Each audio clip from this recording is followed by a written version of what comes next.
मध्ये माझ्या सहकार्याच्या संबंधामध्ये जर एखाद्या घटनेची चर्चा चालू असेल आणि त्या चर्चेचं उत्तर जर आदरणीय मुख्यमंत्री देणार असतील तर या प्रथा परंपरेप्रमाणे मी सदनात उपस्थित राहिलो नाही। याच्या पलीकडे दुसरं कुठलं का विरोधक तुम्हाला देखील त्या संपूर्ण प्रकार संशय एक लक्षात येतं की विरोधकांनी काही बोललं की मग माझ्याकडनं काहीतरी जाणार, मग त्यामध्ये नक्कीच मुख्यमंत्र्यांना उत्तर द्यायला अडचण होणार। त्यामुळं एकदा काय दूध का दूध पाणी का पाणी कळावं आणि ते माननीय मुख्यमंत्र्याच्या उत्तरातून कळालं नाही। या प्रकरणात तुमची काय भूमिका आहे तुम्ही महाराष्ट्राला सांगावी। एक लक्षात घ्या, मी सुरुवातीपासून म्हणतोय की हे व्यवहारातनं झालेलं भांडण आहे, ज्यातनं अतिशय निर्गुण हत्या ही संतोष देशमुखांची झाली आणि अशा प्रकारे हत्या झाली आहे की त्याचं समर्थन कोणीच करू शकत नाही। त्यामुळं जवळजवळ सर्वच आरोपी आता त्यात अटक झालेले आहेत आणि जेवढी तीव्र भावना या प्रकरणामध्ये आमच्या सर्वांचीच होती, आता त्यात आरोपी अटक झाले, त्याच्यात SID नेमलेली आहे।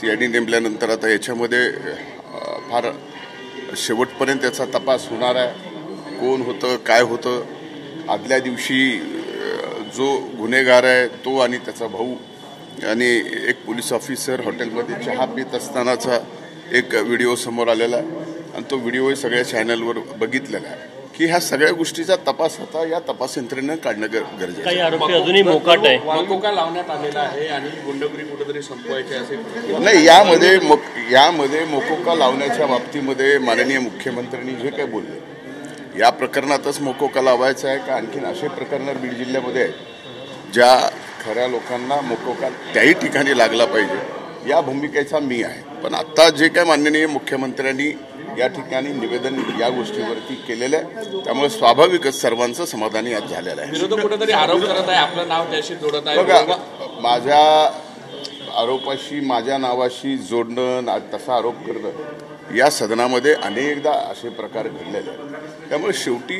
पोलीस तपासणारच आहे, पोलीस यंत्रणा त्यामध्ये आहे। आता त्यांनी ही केस पण CIDकडे दिलेली आहे। ह्या सर्व गोष्टी म्हणलं ना मी आपल्याला की दूध का दूध पाणी का पाणी निघणार आहे। अंबादास दानवेंनी म्हटलं की वाल्मिकांना नागपुरातच आहेत आणि ज्या पद्धतीनं सुरेश दास म्हणतात की आका त्यांचा शोध घ्यावा। एक लक्षात घ्या, विरोधी पक्ष नेत्यांनी काय बोलावं हे मला सांगता येत नाही, पण त्यांनी हे जरी सांगितलं असतं किंवा नेमकं वाल्मिक कराड नागपुरात कुठे आहे तर तेही पोलिसांनी काम केलं असतं, त्यांना अटक केली असती। तुम्ही या घटनेकडे कसं पाहता, तुम्हाला काय वाटते, काय कारवाई झाली पाहिजे? हे बघा, या घटनेमध्ये ज्यांनी कुणी या आरोपींनी जशा पद्धतीने संतोष देशमुखांची हत्या केलेली आहे त्यांना फाशी झाली पाहिजे, ही माझी स्पष्ट भूमिका आहे।